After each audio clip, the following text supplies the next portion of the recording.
This is an active practice of sending yourself genuine care, appreciation, and well And then wishes. I'm gonna Begin each day by placing your hand on your heart and saying something like, "May I be happy, may I be healthy, may I be at peace, may I live with ease."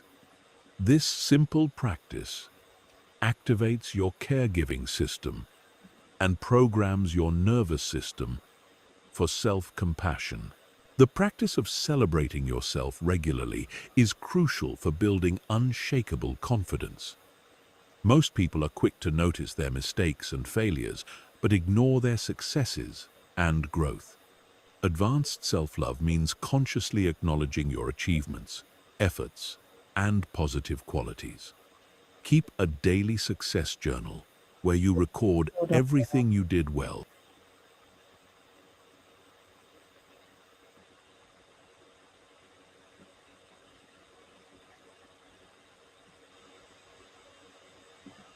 No matter how small.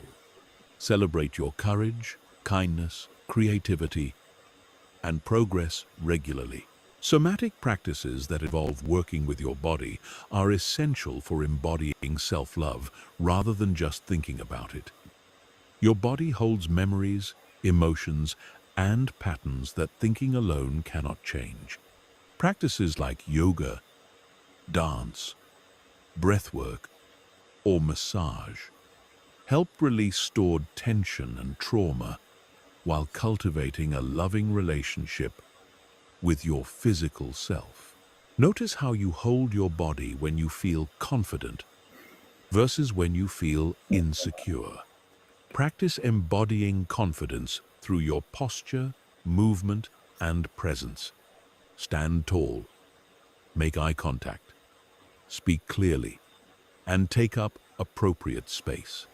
Your body language doesn't just reflect your internal state, it actually influences it. When you hold yourself like someone who loves and respects themselves, you begin to feel that way internally. The advanced practice of value-based decision-making ensures that your choices align with your authentic self rather than external expectations. When you truly love yourself, you make decisions based on what honors your values, supports your growth, and serves your highest good.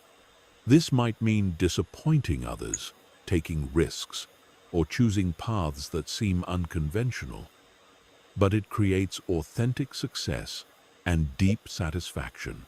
Develop what psychologists call distress tolerance, the ability to handle emotional discomfort without immediately trying to escape it. When you can sit with difficult emotions without running away through distraction, substances, or compulsive behaviors, you develop unshakable confidence in your ability to handle whatever life brings. This emotional resilience becomes a source of deep self-trust and inner strength. Practice radical responsibility, which means taking ownership of your role in creating your experiences without sliding into self-blame. This involves recognizing that while you can't control what happens to you, you can always control how you respond.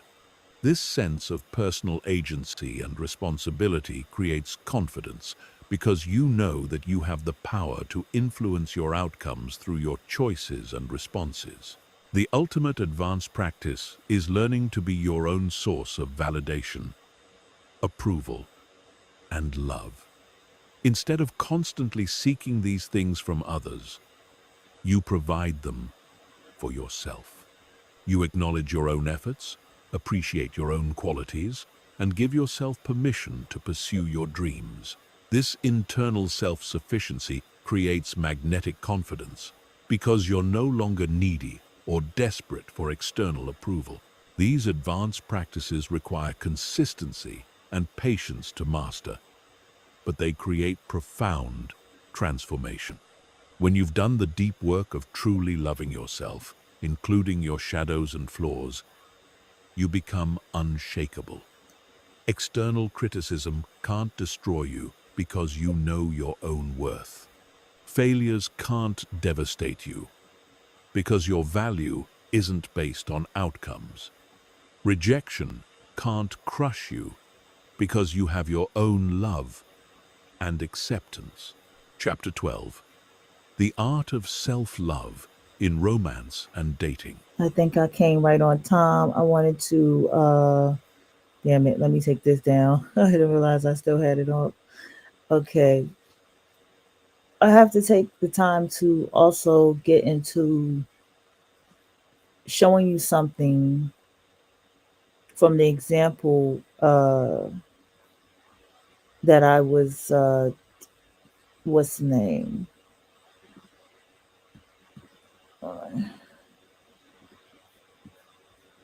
From this. So let's go ahead and get into this chapter 12.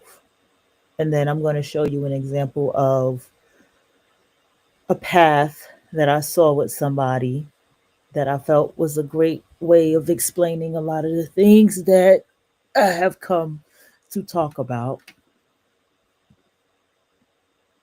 One of the most challenging areas to maintain self-love is in romantic relationships and dating. Damn, it came The in chapter desire for 12. love and connection is so powerful that many people abandon themselves Chapter 12. completely in pursuit of romantic validation. They sacrifice their values, ignore red flags, tolerate poor treatment, and lose their identity in relationships. Learning to love yourself while dating and being in relationships is an art that requires conscious practice and strong boundaries. The foundation of healthy romantic relationships is coming to the table as a whole person rather than a half person seeking completion. When you don't love yourself, you enter relationships from a place of neediness and desperation. You see potential partners as saviors who will fix your loneliness, validate your worth, and provide the love you can't give yourself. This creates an imbalanced dynamic where you're willing to do anything to keep the relationship, even if it means betraying yourself. But when you love yourself, you approach dating and relationships from abundance rather than scarcity. You know that you're already complete and that a relationship is meant to enhance your life, not fix it. You're looking for a partner who complements you rather than completes you.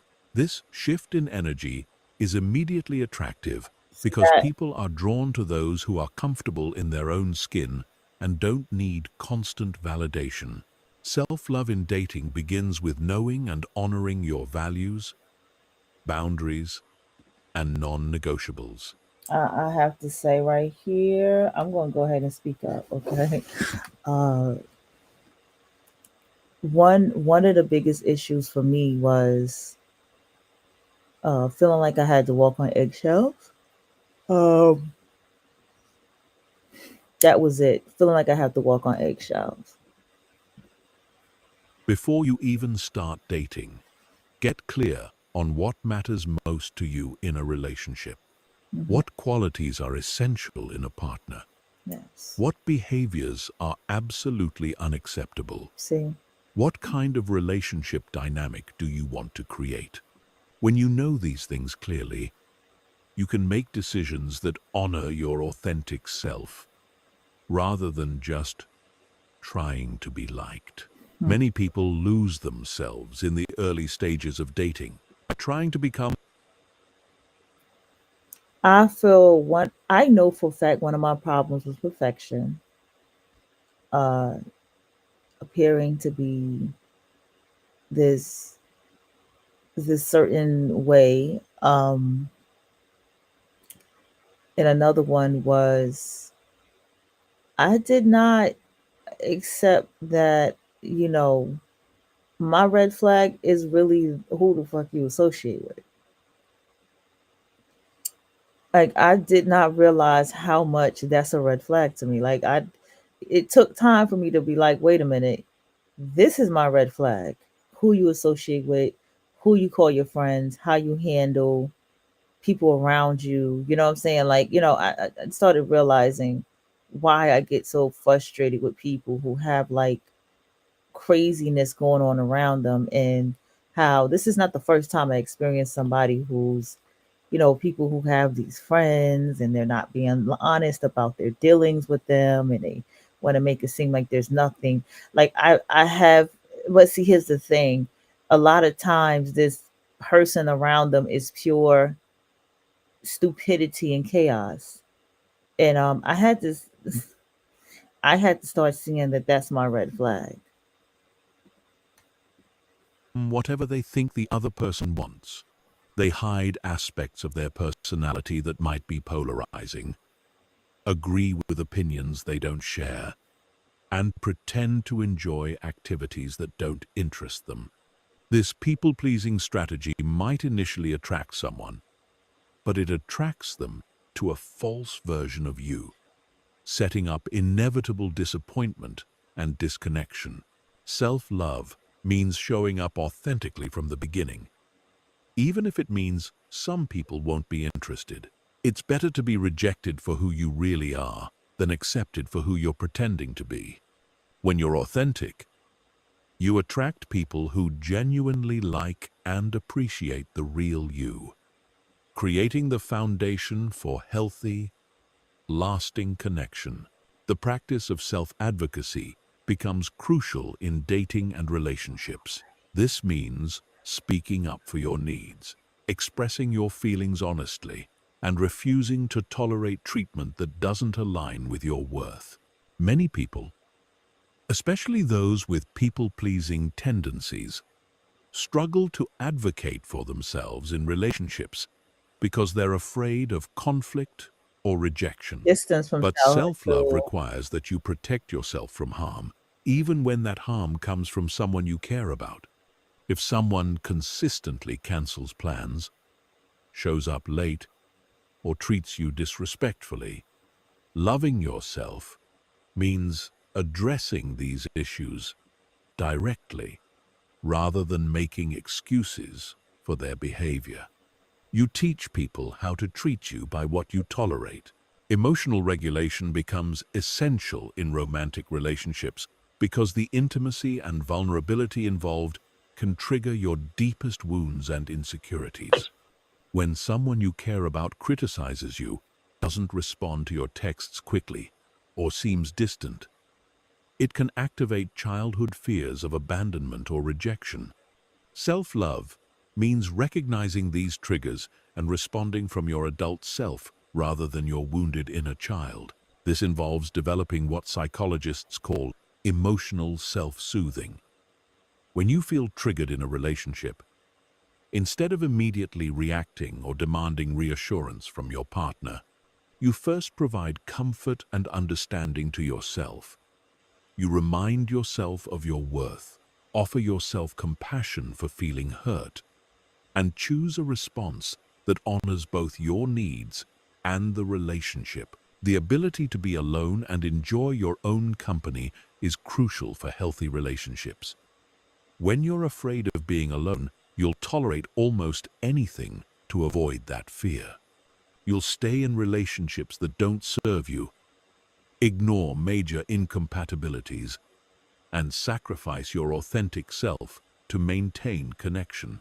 But when you genuinely enjoy your own company, being single becomes a viable and attractive option, giving you the freedom to choose relationships that truly enhance your enhance your life. life. Self-love also means maintaining your individual identity within relationships. Yes. Many people lose themselves in romantic partnerships, giving up their friends, hobbies, goals, and to merge complete with their partner. While intimacy requires some compromise and adjustment, healthy relationships allow both people to maintain their unique identities while creating something beautiful together. This means continuing to pursue your own interests, maintaining friendships outside the relationship, and having goals that don't revolve around your partner. It means being able to disagree with your partner while still loving them. It means supporting each other's growth, even when that growth takes you in different directions. The practice of conscious communication becomes an expression of self-love in relationships. This means expressing your thoughts, feelings, and needs clearly and directly rather than expecting your partner to read your mind or guess what's wrong. It means taking responsibility for your own emotions rather than blaming your partner for how you feel. It means listening to understand rather than listening to defend or attack. Self-love in relationships also involves accepting your partner as they are rather than trying to change them into who you think they should be. When you love yourself, you don't need your partner to be perfect because you're not trying to use them to validate your worth. You can appreciate their positive qualities while accepting their human flaws and limitations. This doesn't mean tolerating behavior that's harmful or incompatible with your values. It means distinguishing between minor human imperfections and major character flaws or incompatibilities. Self-love gives you the clarity to see the difference and the courage to make difficult decisions when necessary. The ability to end relationships that aren't serving you is perhaps the ultimate expression of self-love in romance. When you truly love yourself, you won't stay in relationships that consistently make you feel bad about yourself, require you to compromise your core values, or prevent you from growing and expressing your authentic self. This doesn't mean ending relationships at the first sign of difficulty or conflict. All relationships require work and commitment. But self-love means recognizing when you've done the work and the relationship still isn't healthy or fulfilling. It means choosing your own well-being over the comfort of familiarity or the fear of being alone. The goal isn't to become selfish or closed off in relationships, but to maintain your connection to yourself while creating deep intimacy with another. When both people in a relationship love themselves, they can love each other more fully because they're not trying to use the relationship to fill internal voids or heal childhood wounds. Self-love in romance creates the foundation for the kind of mature, healthy love that actually lasts. It allows for true intimacy because both people can be vulnerable without losing themselves.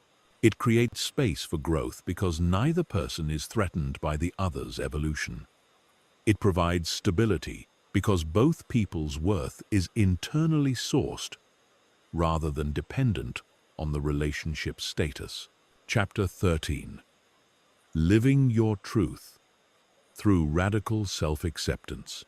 Living authentically is one of the highest expressions of self-love. Yet it's also one of the most challenging. Authenticity requires the courage to be yourself, even when that self doesn't match others' expectations. Culture. Let's go. I saw something that I thought was really dope for us all to look at. And this is a very public page, so it's okay for me to show it. This is the woman named Felicia Pride. She has written for Grey's Anatomy, and she has accomplished other things. And she's a showrunner. She said I think she has her own short film. Yeah, she has her own short film. Actually, yeah, her short film was really good too. We'll look in a minute. And I'll tell you who was in that short film. I can't even think of them right now who was in there. And then she tells her journey. And I wanted to show you something to make a major point about your life standards, right? When you are accomplishing something or when you have accomplished things, those are the things that create the standards of how you do life.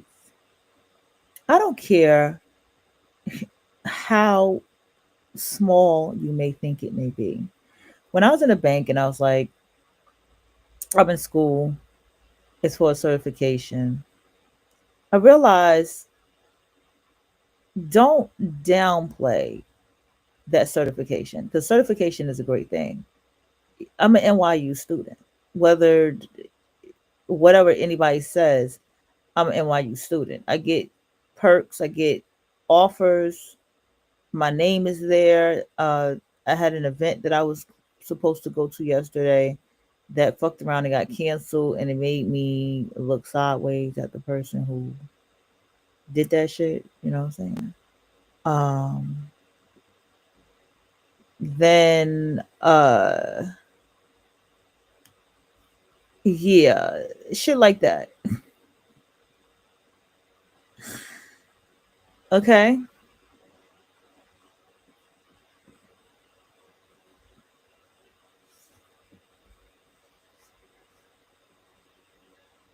Okay. Now, excuse me. Let's get into this. All right. So we have Felicia Pye, and I'm a Hollywood writer and showrunner before I got here. Let me just give you a Honey Child is what she's created. It's on her Substack for any of you who read Substacks.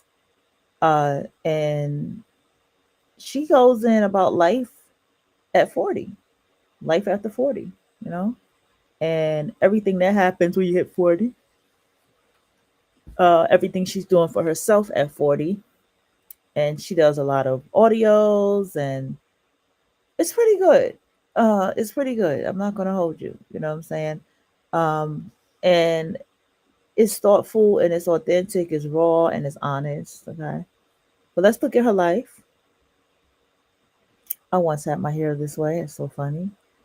I own my own six-figure consultancy. Right. So here we have her on the TED Talk.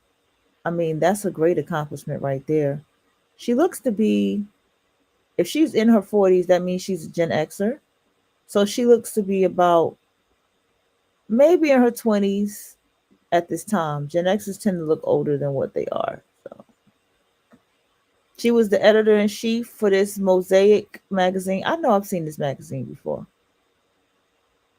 I swear I've seen this magazine before. And she said this was always a dream of hers.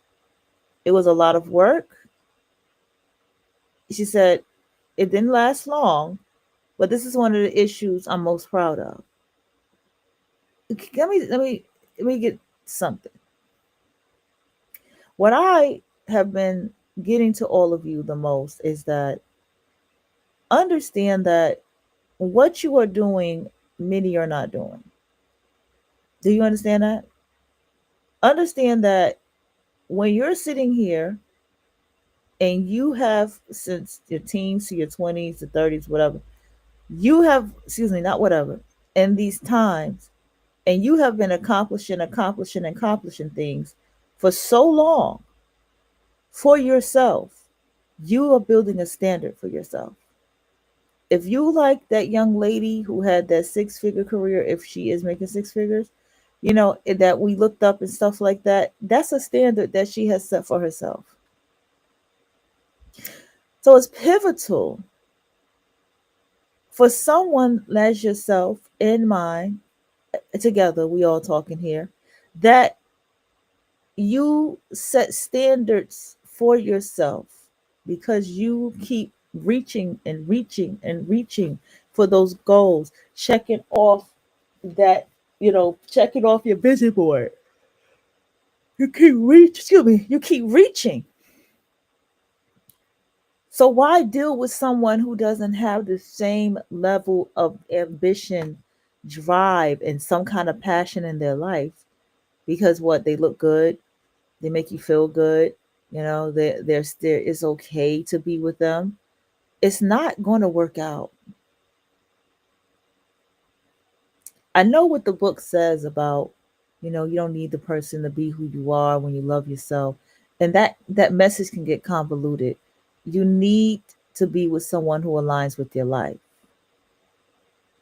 That's just the facts. They have to align with your life. If they don't align with your life, you're going to have trouble with that person.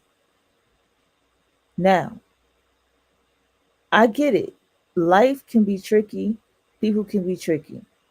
You can write for a magazine, you can be a photographer, you can be whatever kind of creative, and somebody else could be a creative, and they could come around for the sake of trying to take from you, trying to steal from you, this, that, and the third. But even then, that still ties to what level of self love that you have for yourself. She wrote 7 books. She said, I struggled to sell book proposals after that. So I stopped writing altogether, biggest mistake I ever made because it took me years to get back to my writing. So now, whatever happened in her life at the time that made her give up, it took her time. I mean, that's accomplishment right there to write 7 books. And then it took her years to get back to her writing. But also, I can tell you this, sometimes life pulls you to go within for a little while. Sometimes life is like, hey, time to do the inner work, time to start going inside yourself so you can push a little bit stronger.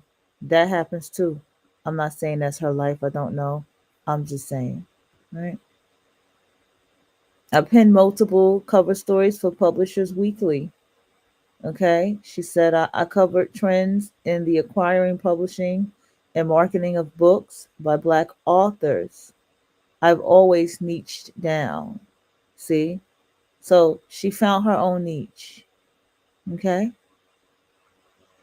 She did that uh, on her own. She made an opportunity for herself. Again, this is a spirit thing. Okay. This is spiritual to even be like this. I know people associate spiritual with uh, beliefs and shit, even though spiritual people don't deal with beliefs. Um, this is spiritual to even believe in yourself, to love yourself, to get up and do for you, make opportunities for yourself, build your own website, you know, to create your own magazine, your own online magazine, your own blog, journalism, vlogging. What I'm doing right here to do this radio show and do the stuff that I do, to have done a radio show since the age that I did it. All of this stuff is very spiritual shit to do. Very spiritual. Another thing is, again, this sets your standards.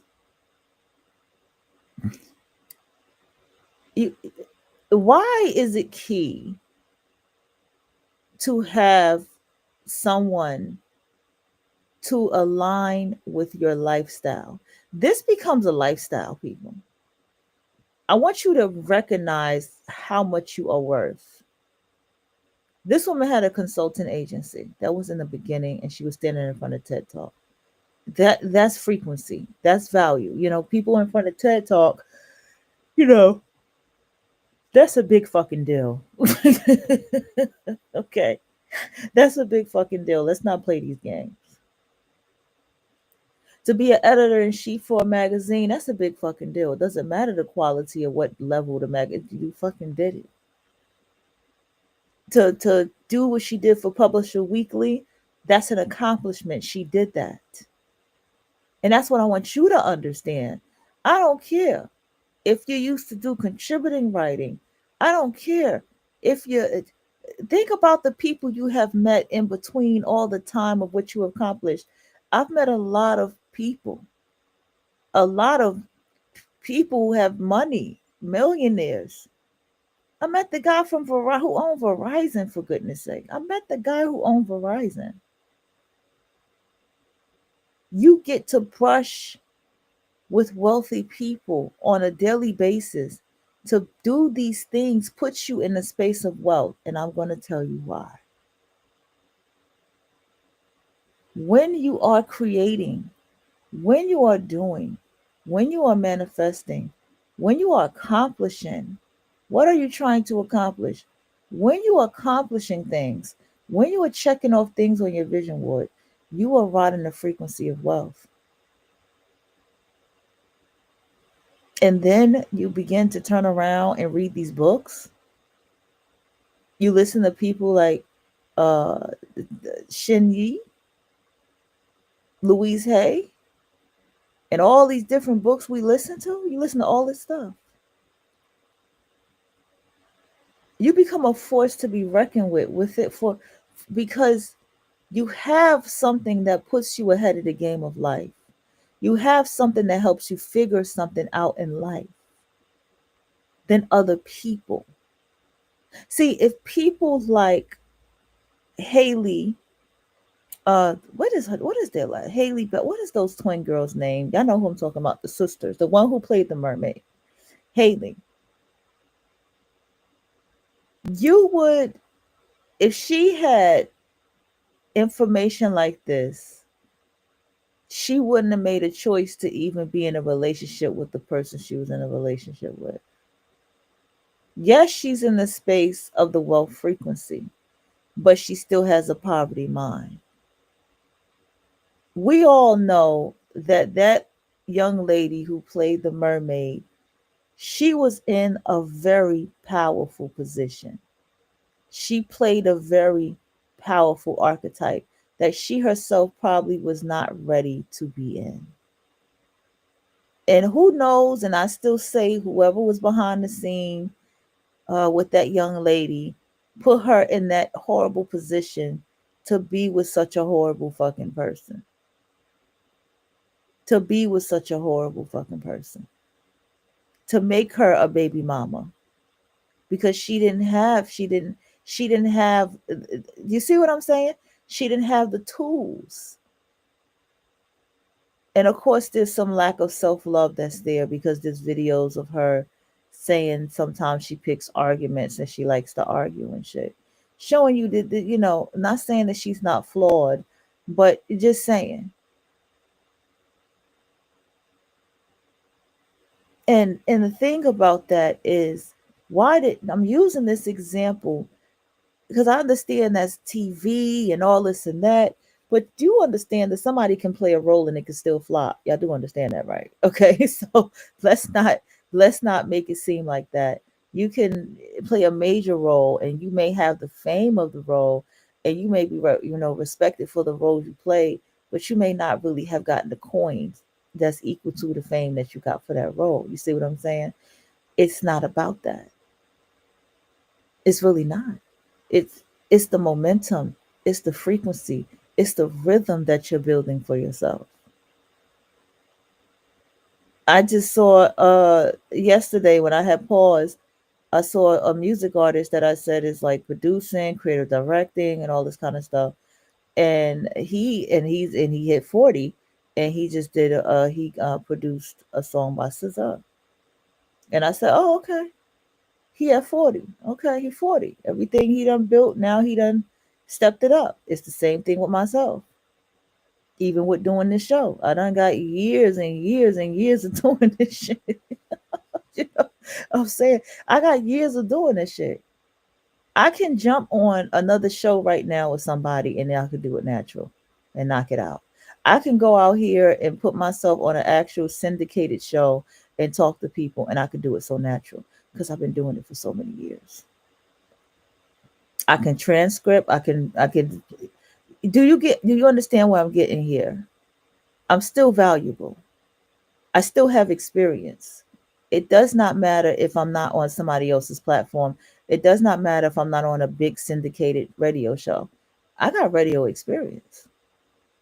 I've given myself that opportunity to have radio experience.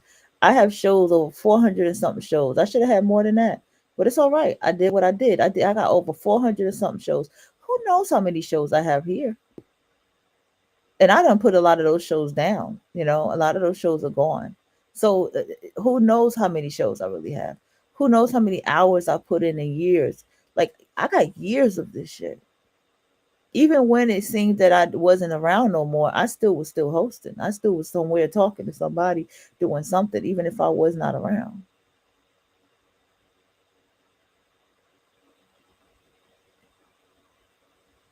And then on top of that,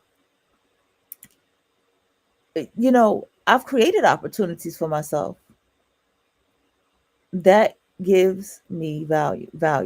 Let me tell you something else about you. Let me tell you something too. Do you understand that that builds a frequency for yourself? When you're out here and you're doing videos and you're hosting and you're creating and you're going to certain spaces with people and you're creating with them, you're getting to know people, actors, and these different type of things.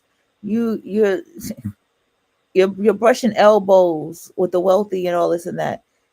That builds a frequency for you, whether you realize it or not.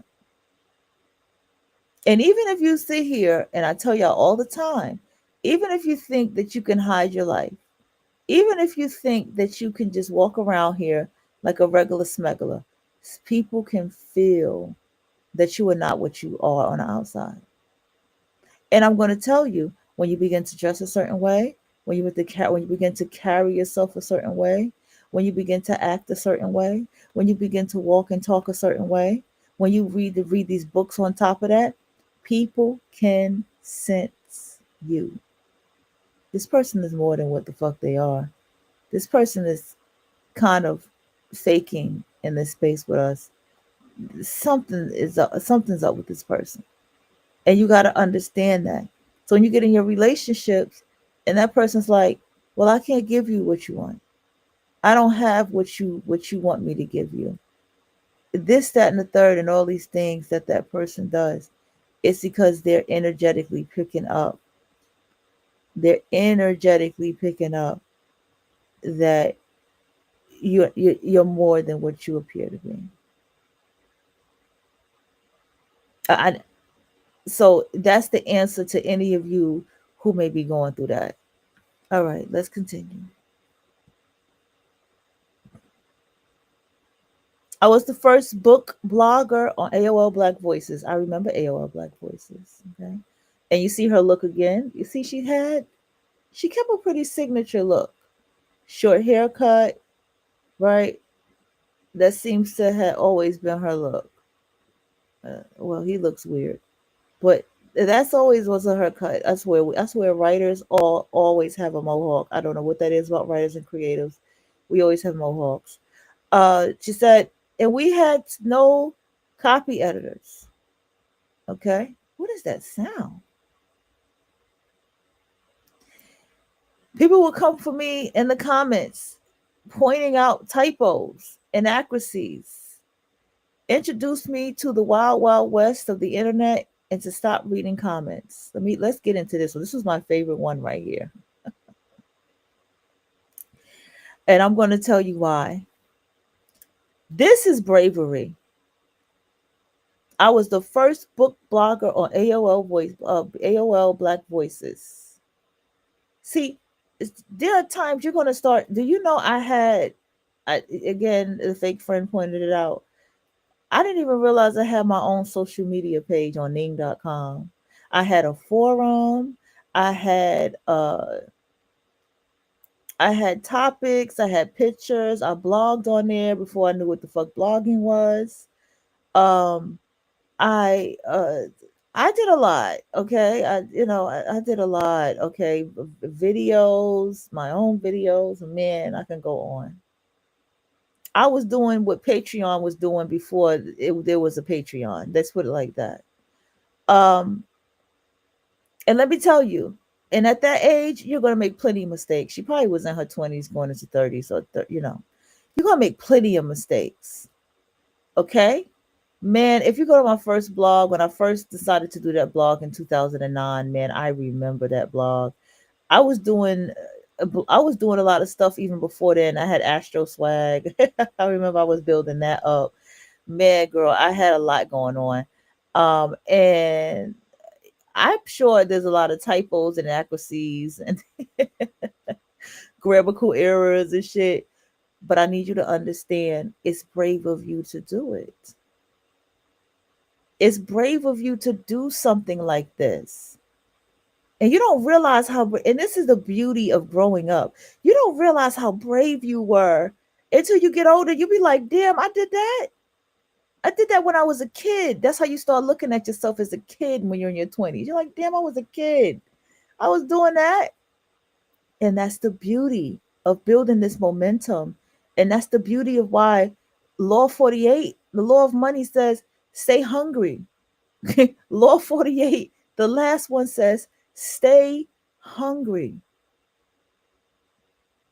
I told y'all Lena is still going. Lena is hosted. She just hosted the whole church. She was just on TV with the person who hosted that. Then she was doing an interview before that. She won an award. She's still going, baby. Ain't nothing stop Lena. Did not nothing stop that woman. She is still motherfucking going. Okay? Now, another thing. Let's tag Princess. She said, I met the wild, wild west of the internet and it stopped reading comments. Oh, that's what you learn the most. Because it goes back to what Shin Yi says, is that you remind people of what they're not doing with their life. Okay? You're living your life. And trust me, y'all, it takes a lot to get up and blog and set that up and plan that and build it to a standard. Practice and practice in that space. It takes a lot. There's blogs that I have had ideas for, um all kind of shit. You know what I'm saying? And I just focused on one project that I wanted to focus on. And so that's why I wean my platforms down to, you can blog on Facebook. You can blog on your Instagram. You can literally set your Instagram page as a blogger. Okay. Instagram has choices of many categories that you can have your page as. You can build your own website. Wix.com is also, there's a lot of AOL websites that you can build. AI is fabulous.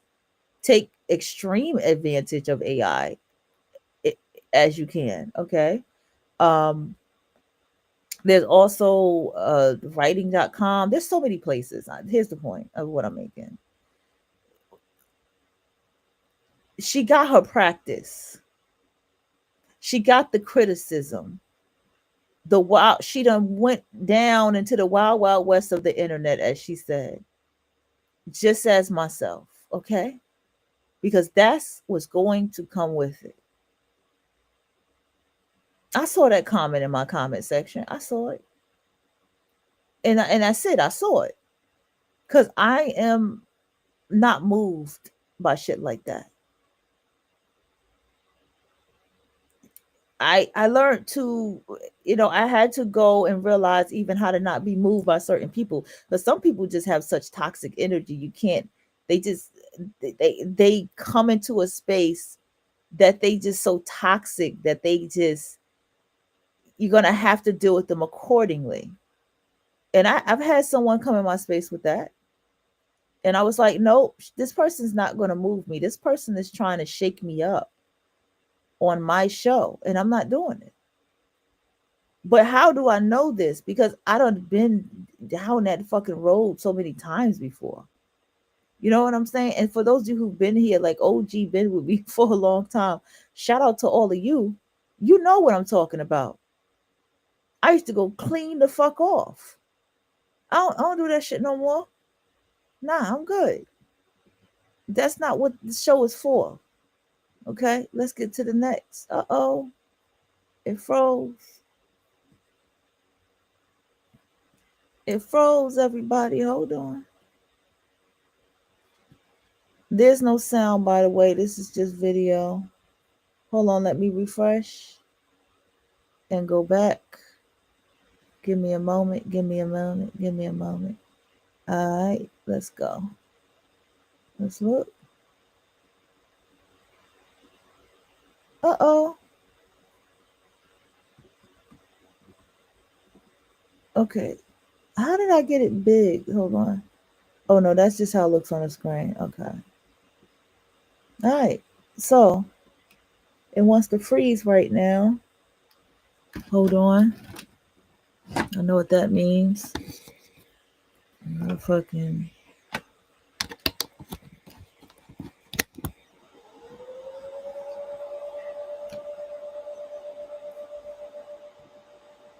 Why is it doing this? Why is it freezing?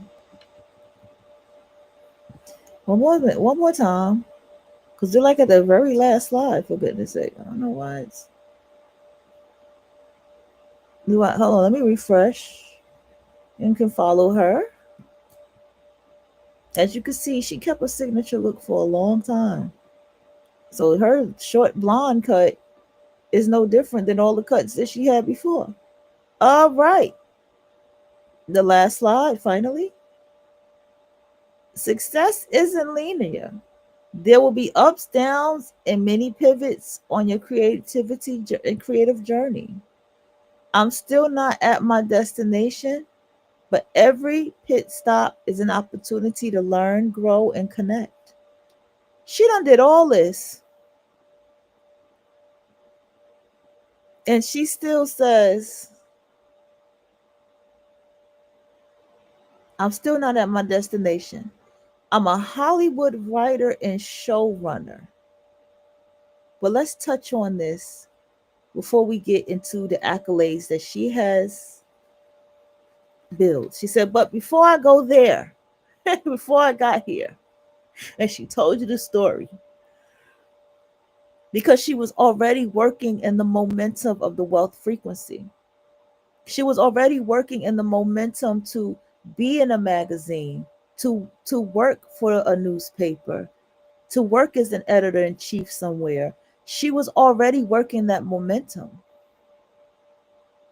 It may not have been Vibe magazine, The Source magazine, Right On magazine. Yeah, I know I'm taking you back. It may not have been a paper magazine. It may not. Listen, I'm going to tell you the beauty of the motherfucking universe, and it's beautiful. It's about your mindset. A woman once taught it like this. She said, it was two ways she put it, but it was a discussion, really. It wasn't just her talking, but it went like this.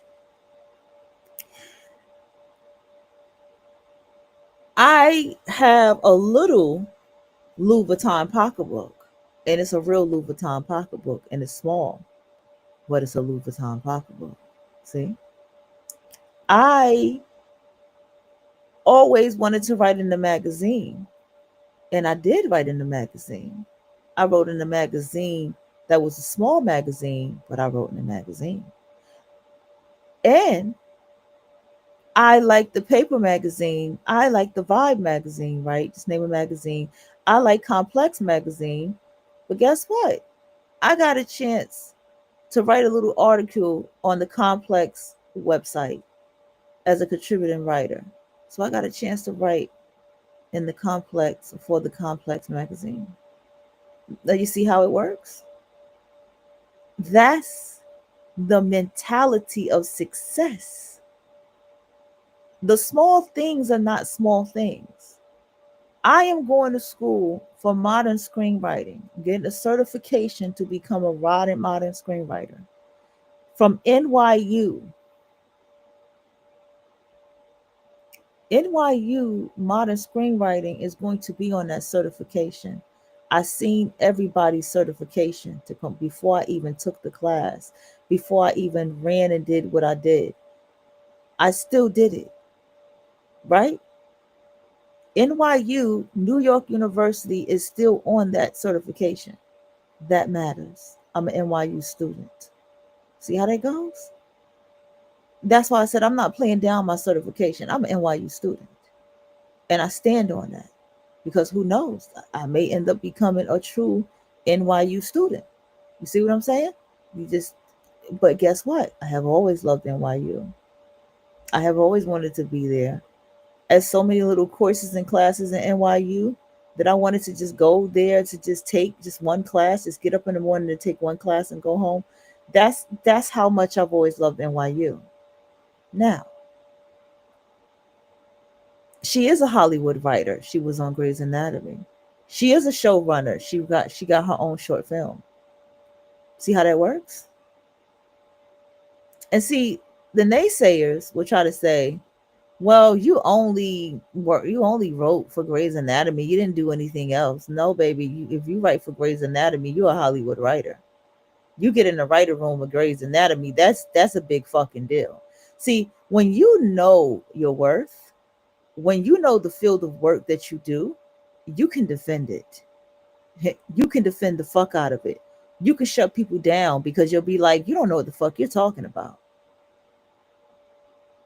Okay, it don't got if you get one season of your show on Netflix, that is a fucking accomplishment. And if when you know your field, you know what an accomplishment is. When you know your field, which is your self-love, your self-worth, your value, you can't be moved by none of that. You're going to instantly know that this person don't do anything that you do. It don't even matter if this person is, first of all, do you realize something, that even if someone is a big time writer in a magazine, they're not going to talk to you like that. They're going to appreciate your effort. Do you see the difference? If someone owns a magazine right now, right? Someone is the owner of like Complex magazine, and you tell that person, hey, I've been doing a lot of writing and blogging and this and that for myself for a long time, and this, that, and the third. I've assisted with this newspaper or magazine. You start really talking like that. That person will more than likely, I guarantee you, give you a chance in their magazine, especially if you show admiration for them and show what you love about them and be like, yo, can I just get, like, I don't give a damn if I could just get a picture with a quote, man. I just want the opportunity. You think they won't give you that opportunity? You think you won't have a chance? Shit, they might want to offer you a job. You never fucking know. It's about self-love, self-worth, and how you put yourself out there.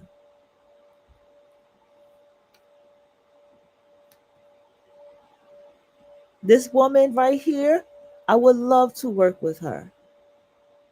I would love to listen to what she has to say about TV shows and pilots, writing a pilot, the writer's room, what's key, filmmaking. I will listen to her, and I'm going to show you something that she did in a minute. Let's go.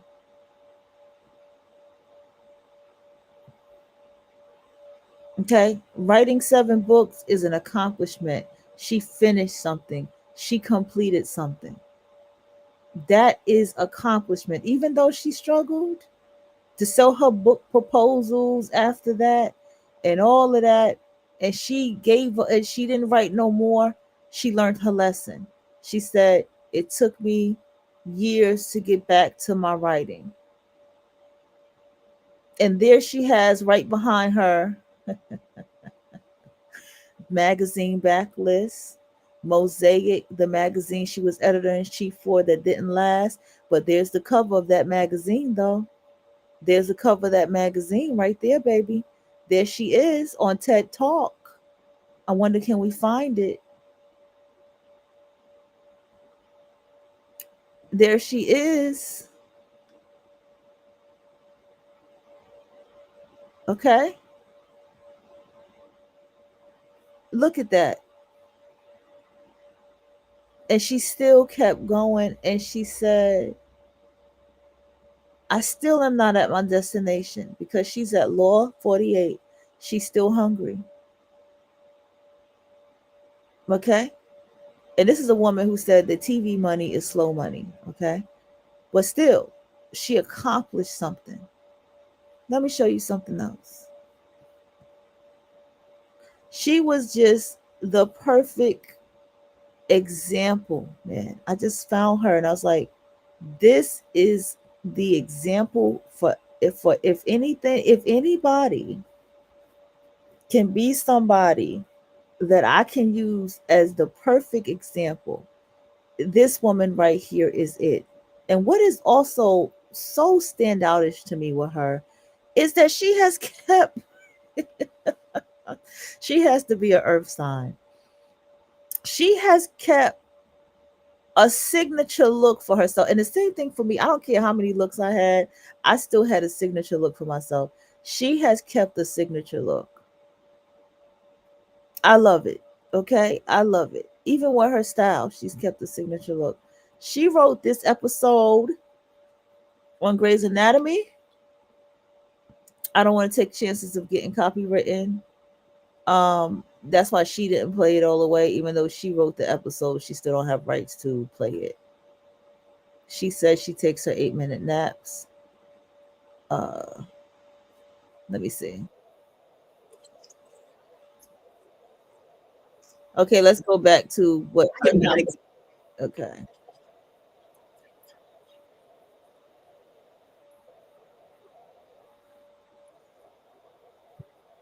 why is my Facebook so familiar?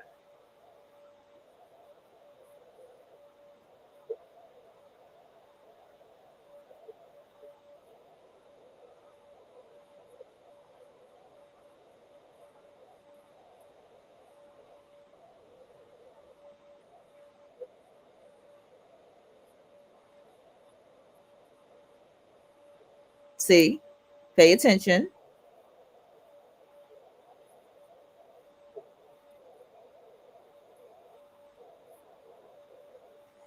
This is her process. This is her process.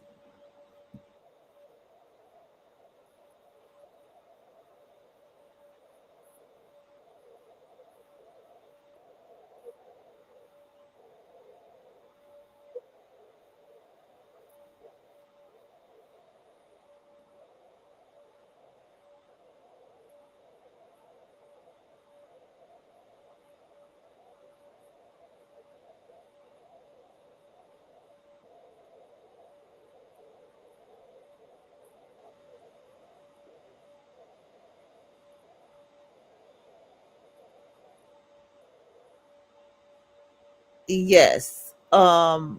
She's talking about that there was a time, excuse me, this kind of still is, but um underrepresented people did have a major voice to voice a lot of things. I mean, I was sitting back like, wow, because I would have never thought that Black Lives Matter would be on TV. You know what I'm saying? Kudos to the people still who created Black Lives Matter. They still, like, they did something. That woman did something so damn powerful. I don't care what nobody says, no matter what y'all say about what houses she bought, whatever. They did something powerful. Okay. Um, Black Lives Matter was on TV. I did not know there was so many Black Lives Matters morals and stuff that was out here. Um, whether you agree with it or not, it just doesn't matter. That's not the point. And yes, the Shy had certain topics and voices that they were talking about. Grey's Anatomy was touching on like what she wrote about the kidnapping of young Black girls and all this type of stuff like that. And I see what she means about when she said psych, because like I knew the Shy wasn't gonna. I told you already, the Shy is not gonna keep going. I knew it. I was like, the fact that it went to season 8 was like, okay, it's not. I was just like, it's just it lost something, um, because it got too black male centered in the topics and everything, and I just was like, ah, man, it's losing its structure of what it first was about when it first started. You know what I'm saying? So yeah. I was trying to think of something else. Grey's Anatomy is such a universal show. It's good, good God. It got a million different voices. It's still structured the way that it is. Um, I have not caught. I watch a lot of crime series, so I uh I haven't caught anything or watched anything that entails that kind of type of topic. Even if Black people are in the show, those kind of topics don't show up. Only when I watch like The Shy or like that one episode of Grey's Anatomy that she's talking about with Maggie and Amelia. But yeah.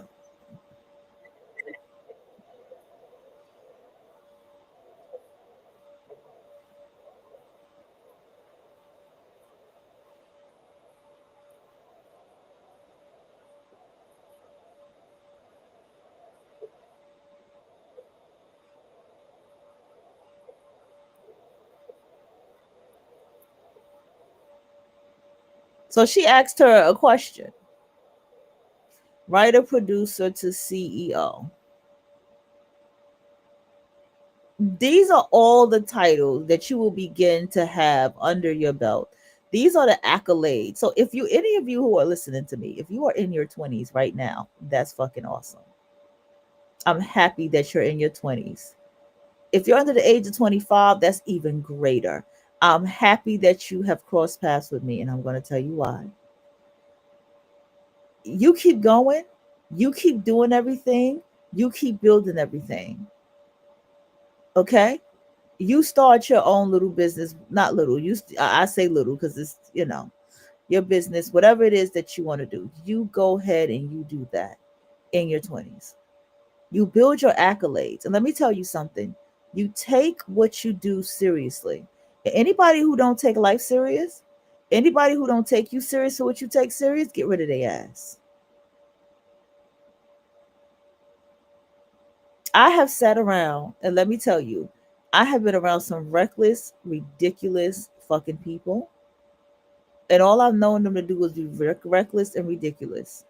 And then suddenly, miraculously, they know how to do art and all this type of stuff, and they dream of being artists and this, that, and the third. And before that, they was trying to publish a book and all this and that. The fake friend thing.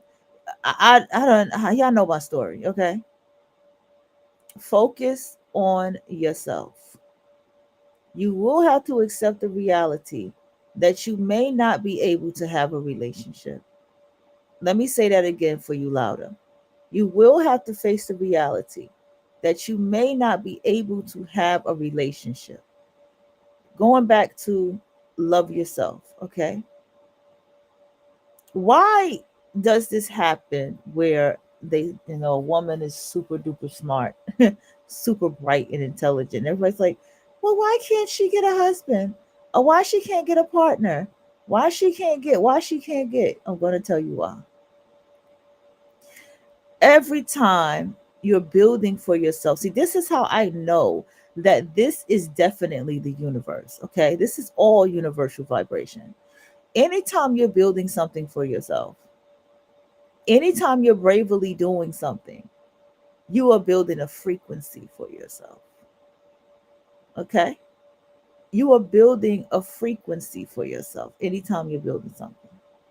I don't care if you decide to be like, this is my magazine, and you write for your magazine. And magazines don't have to be big and all type of, okay, you can have a magazine with literally 5 pages, and that's your magazine, okay, with pictures, pages, interviews, whatever.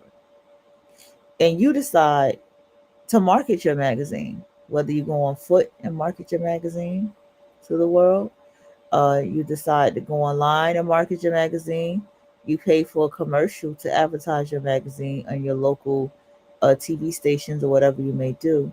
Whatever it is that you do to market yourself, you may just pay for it to market in another damn state. You are building into the wealth frequency. You are building in the frequency of success. And so, because of that frequency, and you keep raising your frequency and vibing on your frequency, what you're going to find is a lot of people, right? They ain't going to be able to reach you. And the ones that come around are not going to come around with good reason. Not going to be able to reach you. Another thing, writer, producer to CEO. How did she get this title? We saw her journey. She was a writer. She was a producer. Because, when I looked at the word author, oh man, when I saw author just means that you have published work.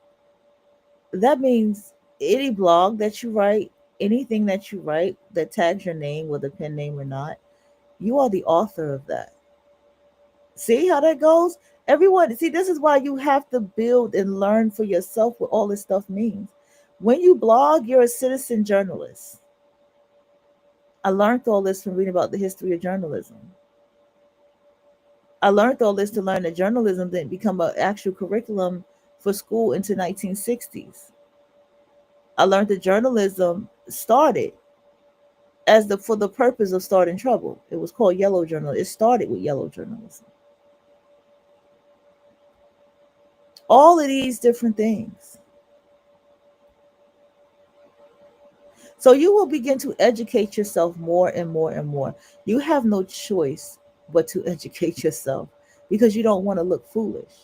You have no choice but to get your writing and grammar together because you don't want to look foolish. You're going to build your accolades and your professionalism. My writing needs to get better. I have to go back to my book and open that book. My writing style needs to get better.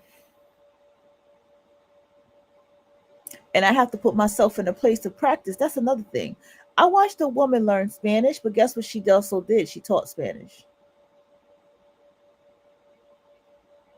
You're like, damn, she just started learning Spanish, but she taught it because she teaches it so she can learn from what she teaches.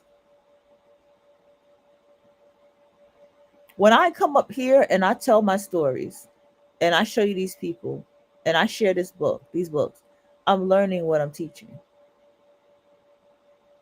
This puts me in a momentum. It puts me in preparation. So if I be like, hey, I got an audio book. Hey, I got a whole series that I did on this. You can go listen to it. It's gonna be polished. See what I'm saying? It's gonna come with something because I got all the practice I needed here in this space for all these years. For all these years. And I laugh at it because I'm like, damn, I've really been doing this shit for years. And I'm a natural at this shit too. Okay? Whether I sit here and I would have got on camera with y'all or just giving y'all my voice, I'm a natural with this shit. And that's where you have to have the confidence that too. You have to know you're natural at what you do. And trust me, people will pick it up, even if you don't think so. This is a part of Shin Yi saying that it's so funny because her middle name was Shin, right? Remember Florence, no, her last name was Shin. Florence Campbell Shin, just spelled different. I just thought about that. Must be something about the energy of that name, right?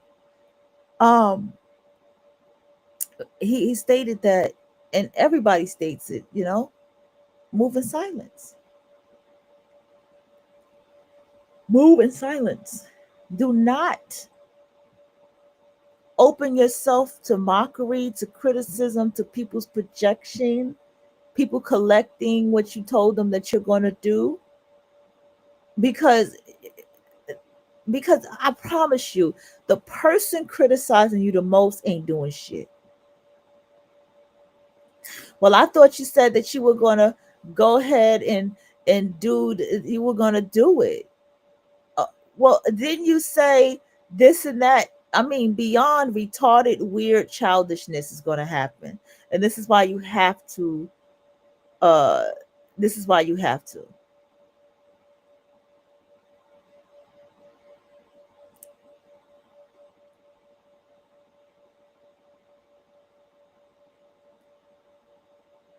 You have to. It's pivotal for you to know what you are worth.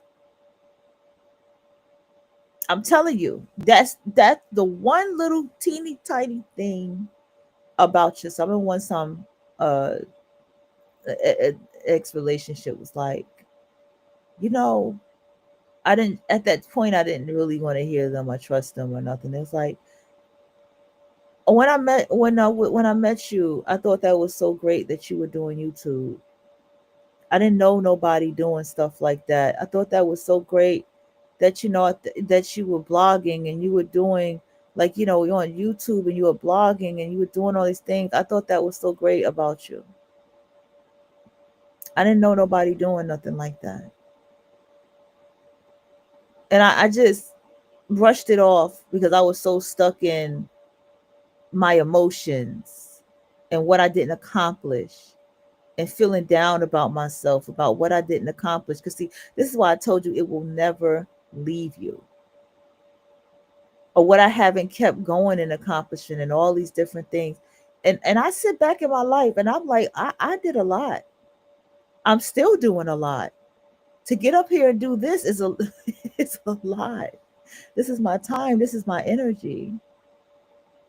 To sit here and do self-assessments, to sit there and have a desk. I have a desk. That's a lot.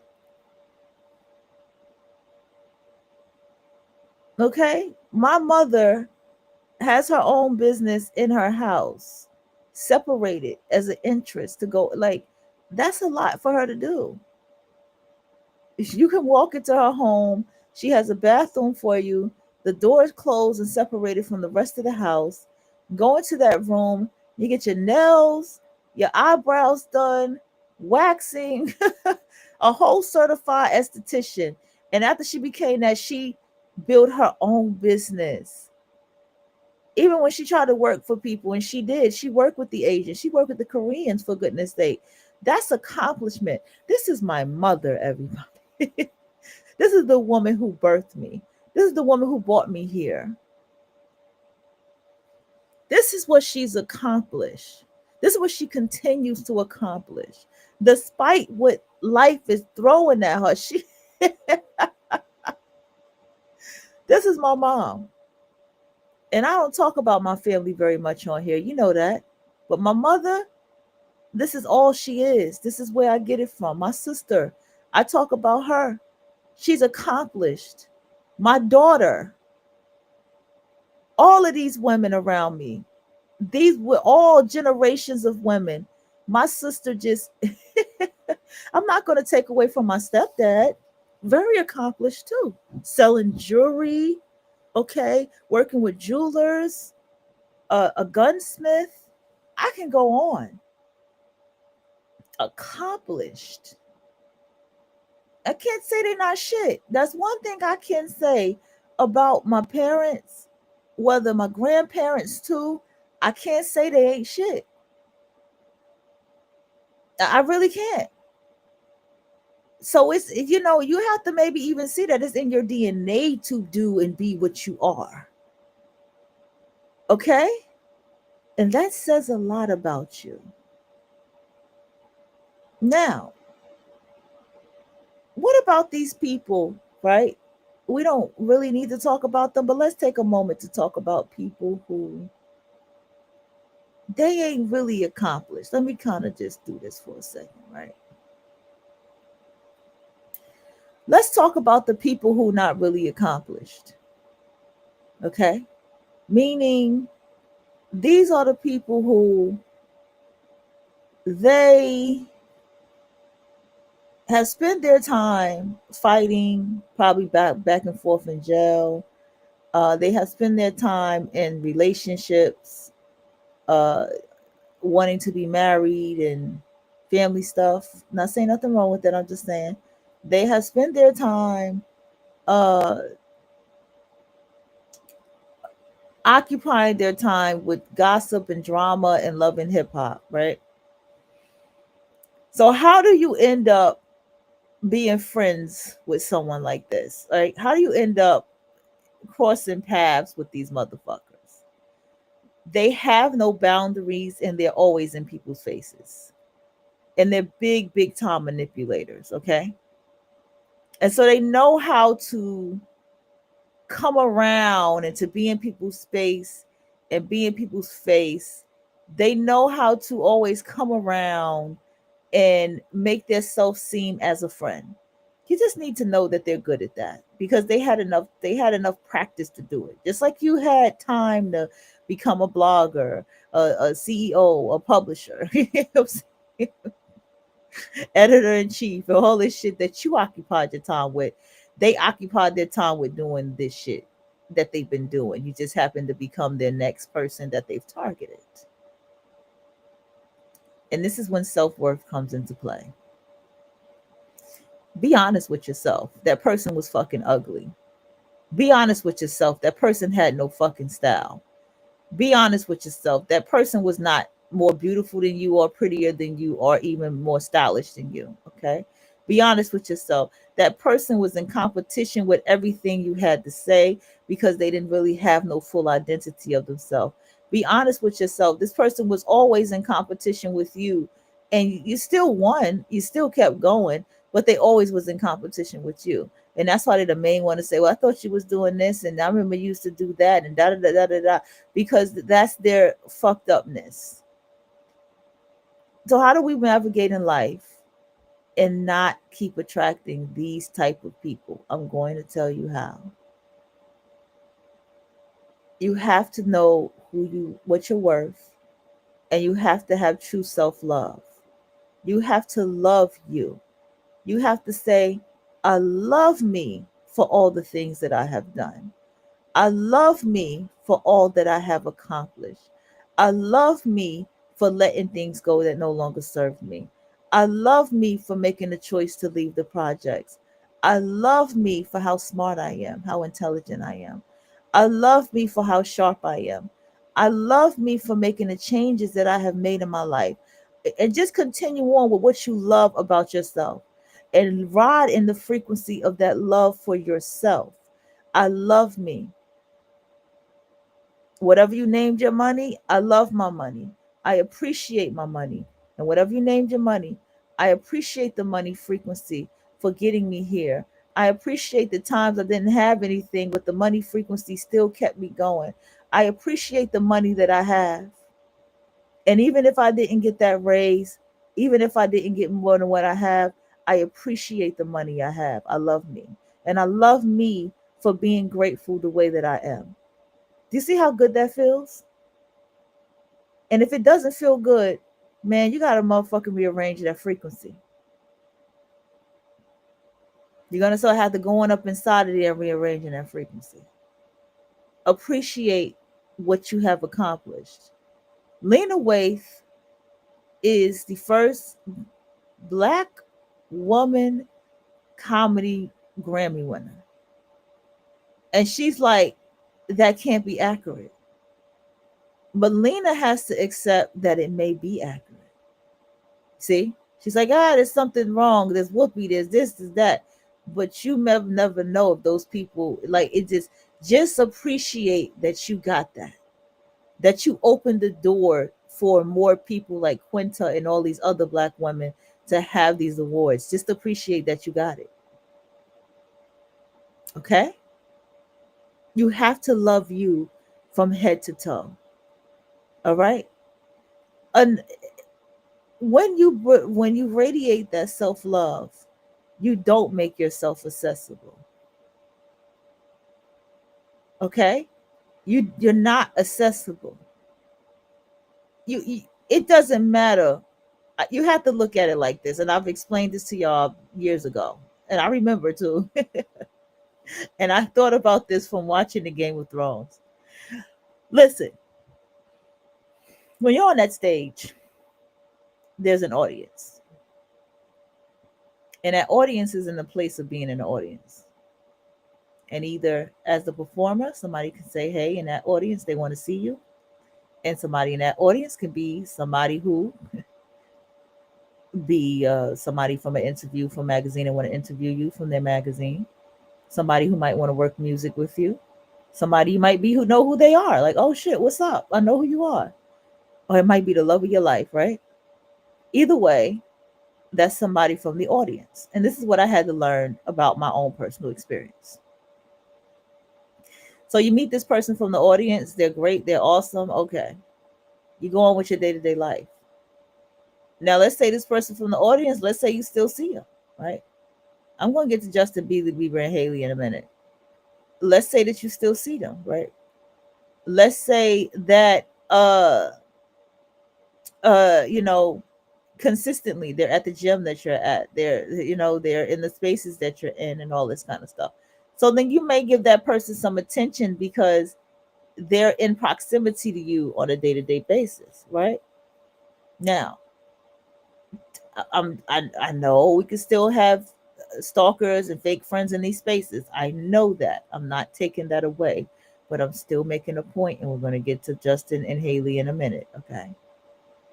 If you be honest with yourself, that person didn't have proximity to you. That fake friend that you had, that person that I just described, they don't really have proximity to you. They're not really in your life like that. They're not in your personal world. They deal with you at a certain level. You see what I'm saying? And even then, you have to start cutting off the level of how you deal with them. And you have to start looking at it for what it is. I remember the fake friend was like, it was so hard for me to be your friend.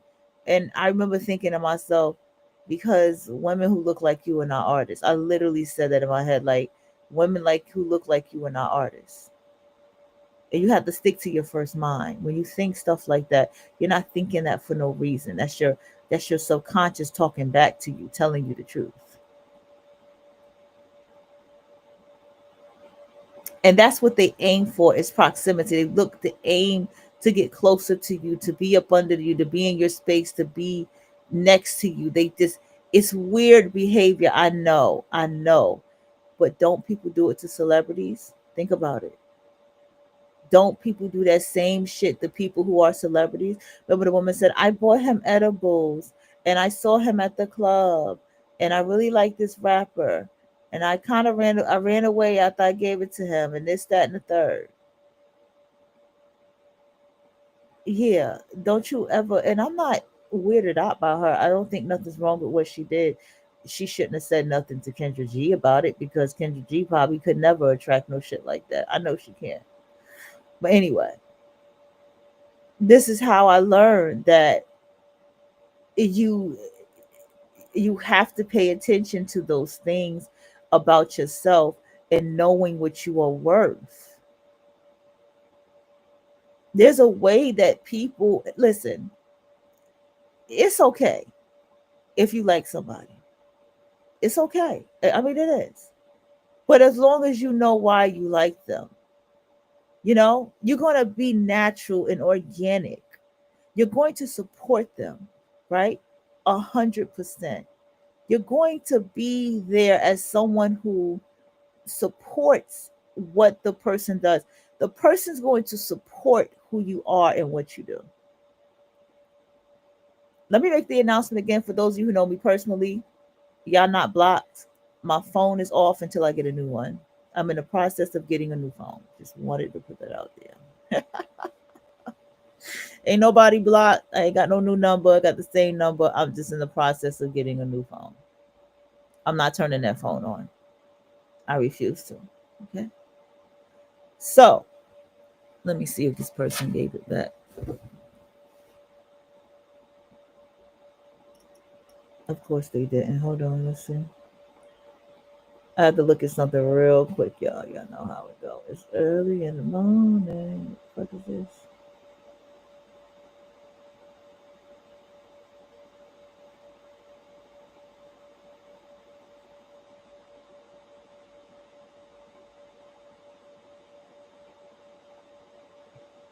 Don't go Shalite. That's funny.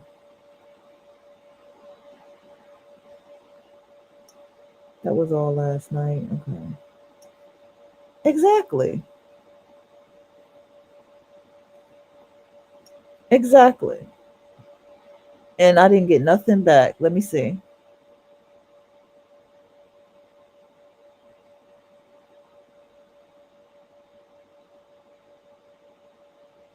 Yep. She put a thumbs up. Yeah. Let me see if that money went back. Exactly. People be on some bullshit, I swear.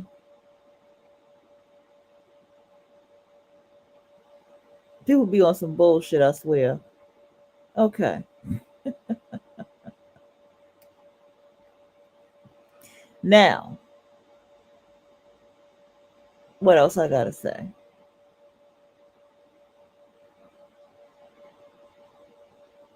Let's get into Justin Bieber and Haley, right?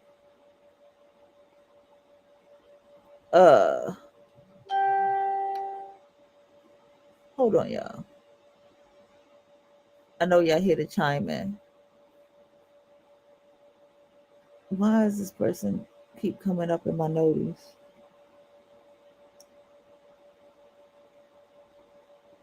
One second.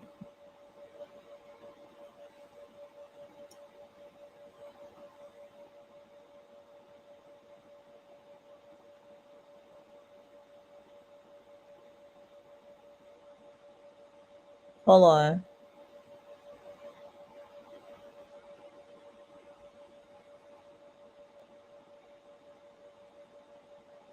Mm-mm-mm. I don't even know why that showed again. That just pissed me off. I don't even know why that showed. That just pissed me the fuck off. So, another thing that is Justin Bieber and Haley. Oh shit, I did not mean to close that out. Fuck. Justin Bieber and Haley. Okay. Now we know I told y'all her story. I tell everybody this all the time. Yes, she went hard to be with Justin Bieber, but she's been taught how to be with him since a kid.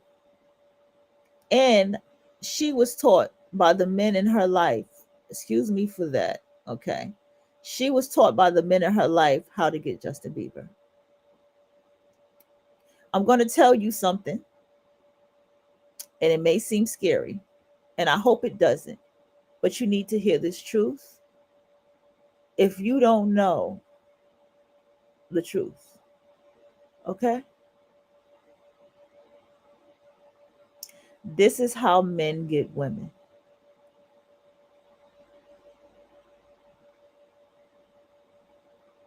Okay? This is how men get women. They stalk you. They keep you in their imagination. They make it seem like y'all are crossing paths. They try to use eye contact. All of these things. Why do you think men get so aggressive when you reject them? Why do they get so violent when they're rejected? And the smart woman, she handles it accordingly. Okay? Or she knows how to just ignore and not get that motherfucker no attention.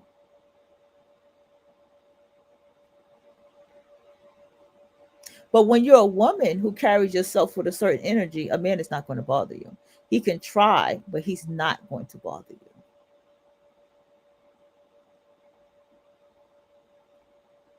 Now, what is my point?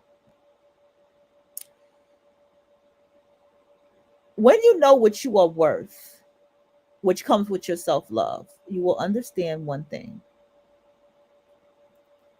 You will know how to measure people up every time they're in your life. All right? You will know how to measure people up every time they're in your life. And you won't be afraid to do it. You know why? Because you work so hard to have all that you have that no one is going to get in the way of your destiny. You have to see it that way. You're not getting in the way of my destiny. You're not getting in the way of my path. You're not getting in the way of the mission.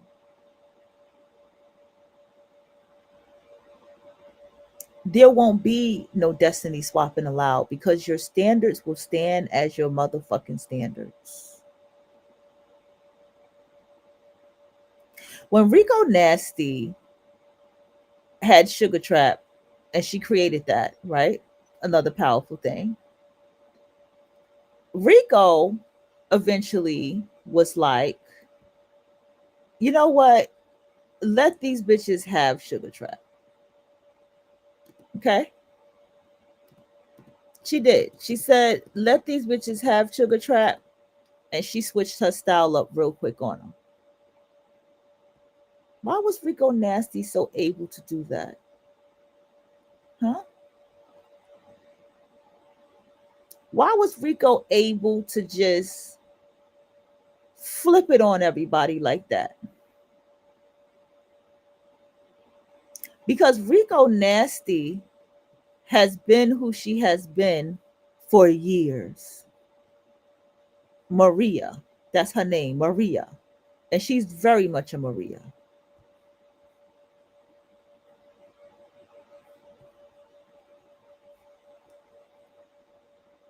Rico Nasty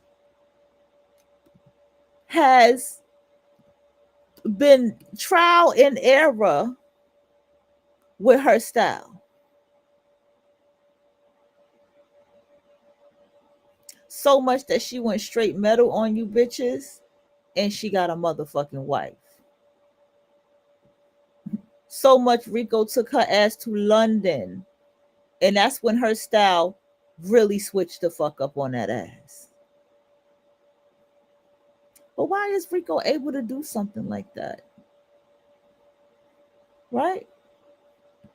Why is Rico so flawless in who she is that she can just switch it up? Okay?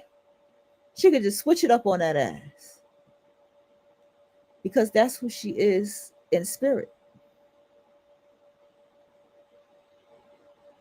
That's who Rico Nasty is. That's what make her Rico. She's channeling something in that archetype that only you can understand as a creative. That fake friend, the Destiny Swappers, they want to duplicate what this is, but they're not what this is. I mean, I'm believing that Lady Gaga did Destiny Swap because Lady Gaga ended up acting and shit. Is she even still doing music like that? And then when she does music, she's on the piano singing. A lot of people talk about how much she was on the piano singing before she became Lady Gaga. I mean, I know some people who's actually expressed that when a friend has died, the quiet friend started acting like the friend that died. So sometimes that happens too. Sometimes it's not even a destiny swap. Sometimes that spirit of that person jumps into somebody else. I've heard stories like that too. They'd be like, yo, it was weird. The person just started acting like the person when our friend died. Our friend died from crossing the street. Got hit by a car. Yeah. Now let me say something else. Oh, I'm on the wrong fucking screen. Now, I admire and love women like Rico Nasty. I told you I've been following Rico Nasty since she was a kid, since she was in her 20s. Okay, that's a kid to me. And I knew. I said Rico Nasty the one. Just like her father said, Rico Nasty the one. She gonna slip through them cracks. This girl was a teen mom. And the man she had the baby with was murdered. She had a son. This woman right here was with a guy who decided to be with her while she was pregnant working at McDonald's. And later on, she realized how fucked up that was. This one right here took herself to therapy. And she got the fuck away from him. And she found herself and got her a wife. This is Rico Nasty.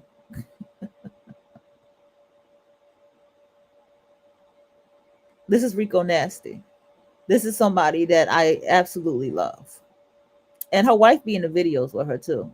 If you ever watched her, you'd be like, that's Rico's wife. She's so quiet and she's so sweet. I could tell that she probably a little bit out of respect for her, she don't really be saying too much.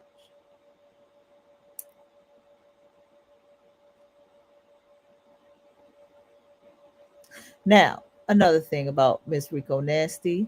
I love this picture of her. I think this is her most recent from her tour pictures. Um,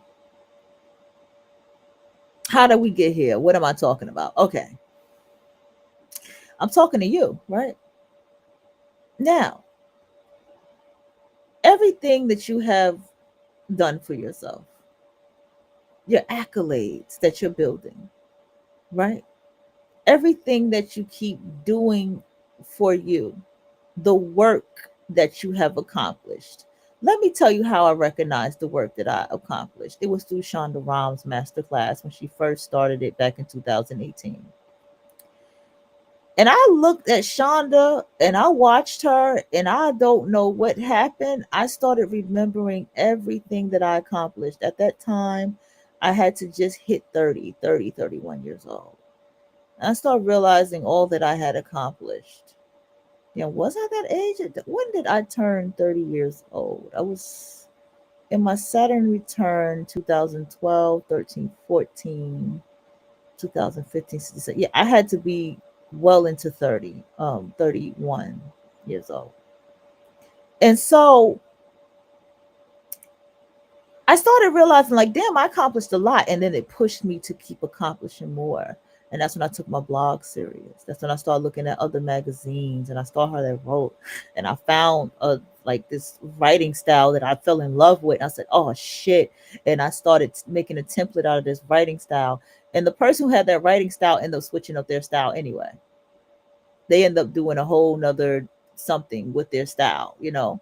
And me, I just kept the style that I like, that was inspired to by them. And see, because that happened too as a creative. Sometimes you'll let things go and somebody else will be doing it because it's like you're passing it along. And I took my writing serious. I was my own editor. See, I didn't even realize how much of my own editor that I was. Um, so I was the CEO of this blog. I was the producer of this blog. I was the writer of this blog. You see what I'm saying? I was the author of this blog. All of these different things that I was doing. I even had someone on Lipstick Alley that was like, what is this blog about? They found me. I have so much views on that fucking blog. It's crazy. I have a lot of views on that blog. I even think somebody was copying me because they was trying to get rid of me and shit like that. Because that will happen a lot. So I need you to understand what comes with being who you are. You are going to have people that's going to copy you. You are going to have people that's going to think that they can do it as you. There's going to be people in competition with you that you don't even realize is in competition with you. That's another thing that I experienced tremendously. I had people right under my nose that was in competition with me. You are going to experience, and I need you all to prepare for this, people who want to come around you for all the wrong fucking reasons. This is why you have to remain vigilant and protect yourself.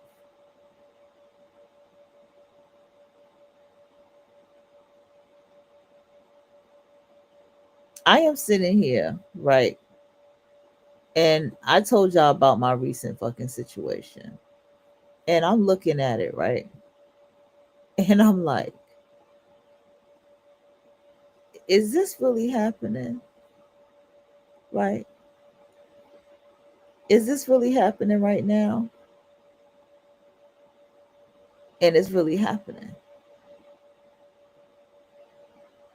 And I said to myself, because I have to do my self assessment, why did I allow this in my life? Why do I allow this in my life? What do I feel like I'm missing? And what do I need to let go of? And don't get me wrong, I got my download. I told you I told you what my guide said to me. They said, they said, look, nobody has nothing for you. You can't be in no relationship right now. You can't be in no relationship for a while, they told me. You can't be in no relationship. And I was like, well, goddamn. Well, and I had to ask myself, has relationships ever worked out for me? So this is my self-assessment that I have to do. Has relationships ever worked out for me? And the answer is no. Even friendships have not worked out for me. Have I met great people? Yes, I have. Where are they now? But even friendships have not worked out for me. And this may be something that happens to you or happens for you. This path comes with isolation.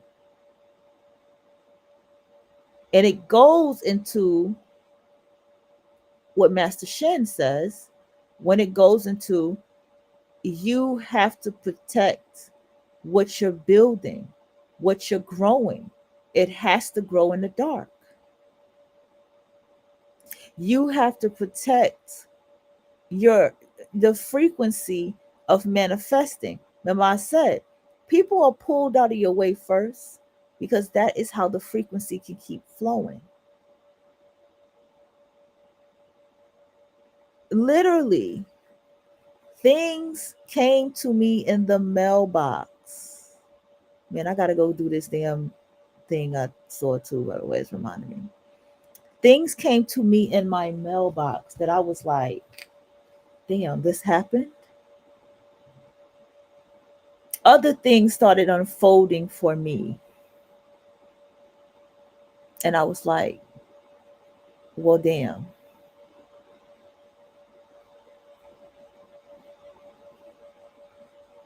And even though these things unfolded for me, I still was like, I'm going to drop somebody something because I know they need it. You get what I'm saying? I admit it. I was like, I'm going to drop them something. And I still ended up dropping them something. And you know what they said to me? You need it. When they don't realize that they need it. And I know I talked about this yesterday. I'm talking about it again.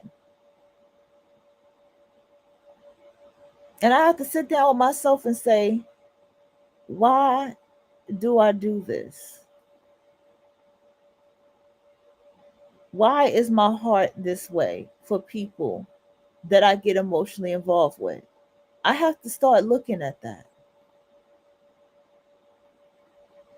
Person even said they were gonna give it back to me. I just got a thumbs up on Cash App, like okay, from the person I gave it to give to them. Thumbs up, okay, I'll give it to her. And I was sitting back waiting to see if they were gonna return it, and they didn't. Are they gonna text me? They didn't.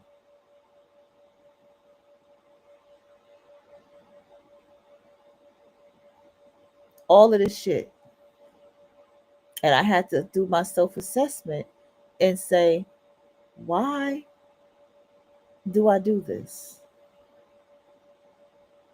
Because there may be some hangups that you have. And with these hangups that you have to identify how to heal through it, what's going on with it. Dig through that hangup. It's enough books to help you.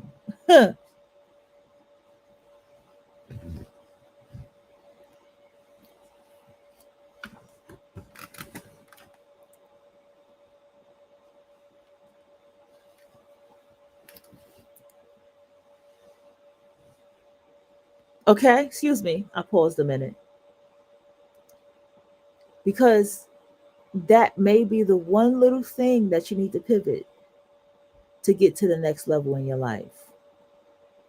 That may be the one thing that you may be to be selfish about to get to the next level of your life.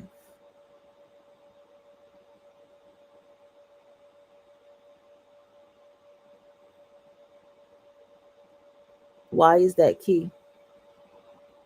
Why is it key? All these things that I'm telling you about.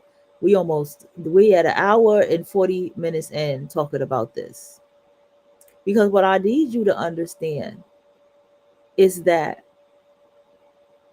when you sit down with yourself and you look at that blank paper before you start writing down what you have done from when you started to where you are now, you might stop at the point once you get to the damn 25th thing that you have been doing, if not more or less than, might let be less than that. When I did that timeline between myself and Lena Waithe, right, the first thing that I remember doing in that timeline, right, was that I was like, wait a minute, you know what I'm saying? I was like looking at the fact that I how do I say this? I was looking at the point that I of what I was accomplishing at the same time that she was like these pivotal, these big points in her life when she was the winning awards and accomplishing things. And I was like, oh shit, I may not have stood in front of the world, right? I may have not got to get on a microphone and and hold, you know, something to my chest and say that this is what I've accomplished. I may not have got to do that, but I did accomplish something. I did hone in on something at that time in my life. I was building a momentum for something in my life. So I was still riding a frequency. So, what frequency are you riding? What frequency are you riding? And what standard is that frequency setting for you? Because standard is only frequency. What frequency does it set for you? The thing is, when you set these frequency and these standards, you can't go on a Kendra G show. Not knocking her show, not telling nobody not to go on there, not trying to knock the woman pockets and her money, not trying to do that, but you wouldn't go on there. You wouldn't go on a Kevin Samuels like type of show, liking to Kevin Samuels type of show about if you were 1 through a 10 and who you want to date. You know why? You gonna know you're gonna put yourself in spaces of people as yourself offline, as yourself, and you're gonna decide what you're worth in that room. Okay? That's how it goes.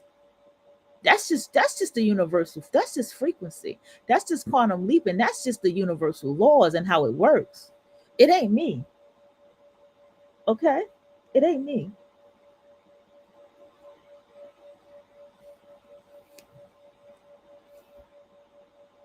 It you'll begin to learn this thing as time goes on. Justin Bieber wasn't really focused as he should have. If anybody's been paying attention, he really wasn't. That's how Haley came into his life. That's why he's miserable. He's miserable with Haley. He's fucking downright miserable with Haley. So much that he's sick. Justin Bieber has Lyme disease, everybody. I don't even know what that is, but that's what he got. Bella Hadid, one of the most beautiful women in the world, has fucking Lyme disease. Justin Timberlake, Lyme disease. I think Justin Timberlake, honestly, quiet as kept. Justin Timberlake has been sick since he was younger. Okay.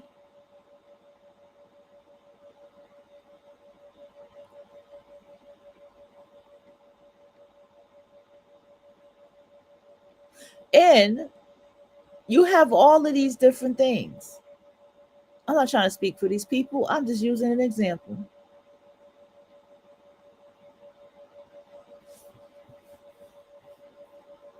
Let's go back.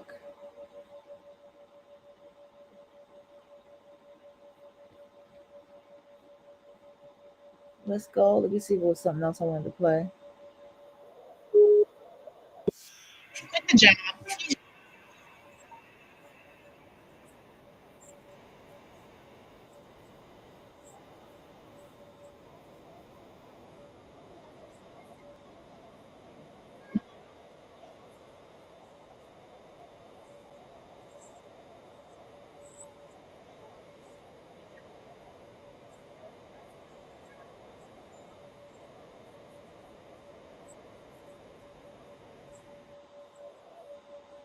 Talking to her younger self.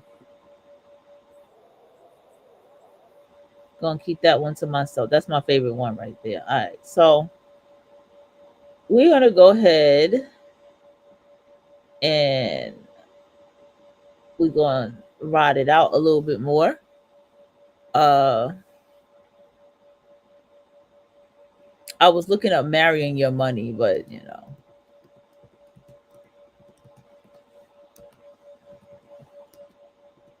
let's recap something here that we talked about yesterday. Okay. We're going to go ahead and share this tab. We were discussing silence. We were talking about uh how he was saying that, you know, you all these, he's not saying nothing that a lot of other success books are saying. I get it, I know, but this is our point of reference. Silence, not telling nobody your business, keeping to yourself, building the momentum of your success. He talked about the importance of even a book of power and the power of concentration. That book says don't say anything, you will be rewarded for not saying anything, you know. um and then I was telling you all that isolation is is going to be something that's going to have to happen as you build your success. Let me tell you, you know, I remember one time it was like, I'm gonna be alone for the next 5 years, and somebody was like, I'm gonna be single for the next 5 years. Person like, oh, you're gonna be alone and da da da da da da. You can't let that shit get to you. Like, you really can't let that shit get to you.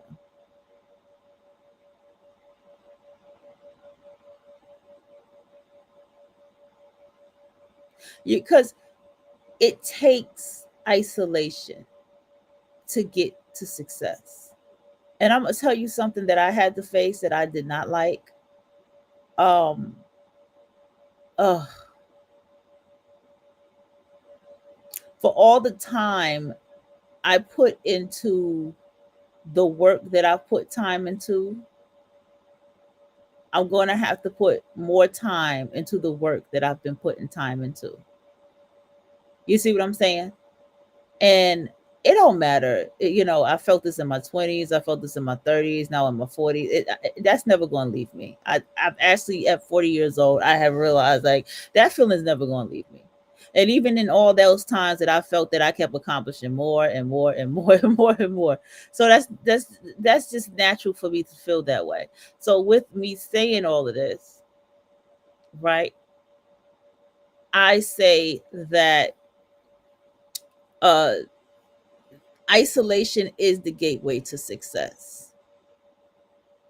I think that this is the part of this what comes with it. I do. I believe this is what really, really comes with the wealth frequency is you have to go into this space. All right, y'all, let's go. Let's go ahead and listen to what Mulligan Brothers interview. Let's just see how this one goes. Let's go.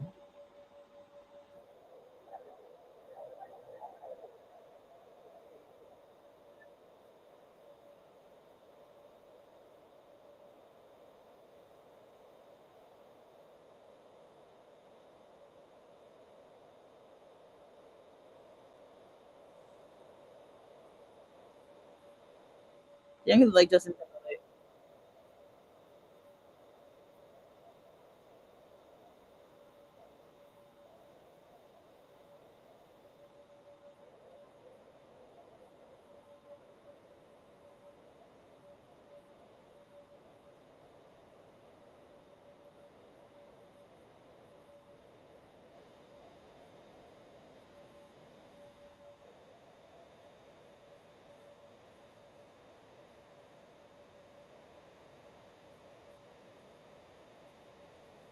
Oh shit, this is the actual show. I can't play this. Oh my goodness. I just want to hear him talking. I can't do it. This motherfucker advertising shit too. Shahandu.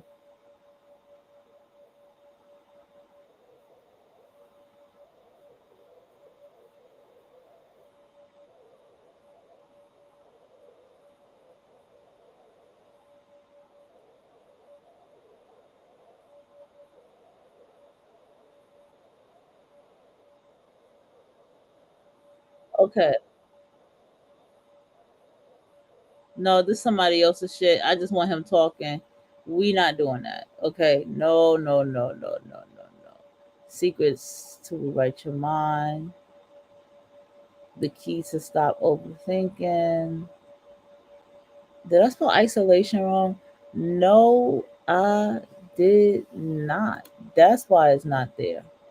I spelled isolation wrong.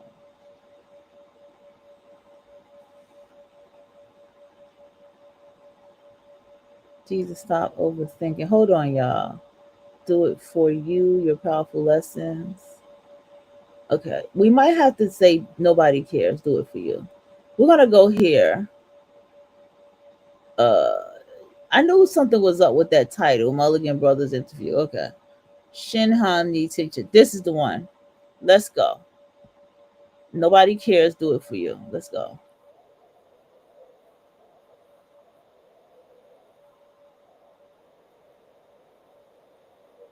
So okay.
Mama.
We at 2 hours. I'm gonna go find something and I'll be back. All right, for another hour. I'm gonna hit y'all off with something.